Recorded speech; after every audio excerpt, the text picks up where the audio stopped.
when I was starting, actually kahit di workshop, kahit scene lang sa Kaitagan at that time, I couldn't cut myself. I would cry and cry kahit after 10 minutes, umiyak pa din ako. But it became too tiring. Kasi imagine, sa isang soap opera, gagawa ka ng 40 sequences umiyak sa isang araw. Parang na-a-adapt mo siya as you go along.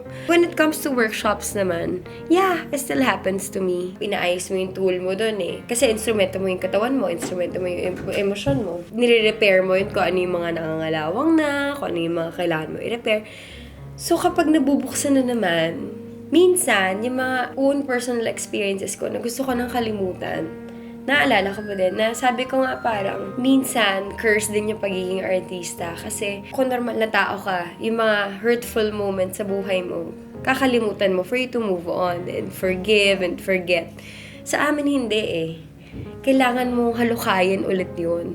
And sometimes, parang hindi mo nare-respeto yung sarili mong emosyon. Kasi kailangan mo sa trabaho mo. So it's not easy. It's not an easy job. I cannot deny this. There are actors, including myself, na minsan nagkakaroon ka na ng default acting. We can't deny it. I can't say na I'm good in every project.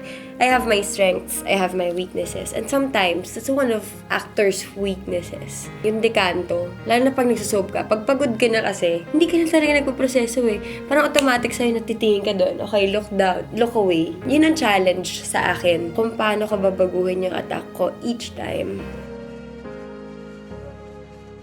Cut. Hilo ako. Gano'n. Gano'n. Oo, gano'n. Okay lang. Now we got it all on tape.